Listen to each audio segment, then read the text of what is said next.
Subscribe to our YouTube channel and press the bell icon for the latest updates. How to enable YouTube history on your Google account. Open your favorite browser.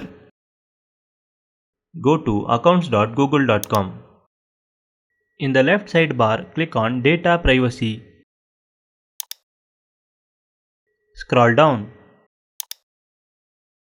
Under History Settings section, click on YouTube History.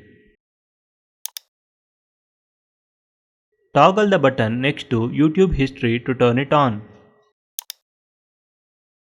Click on Turn On. That's it. YouTube History is turned on.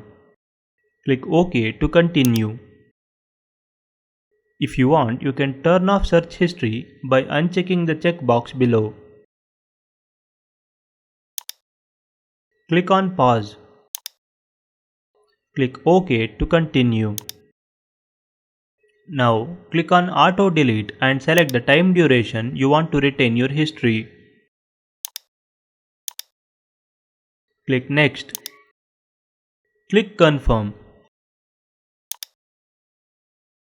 Click OK to continue.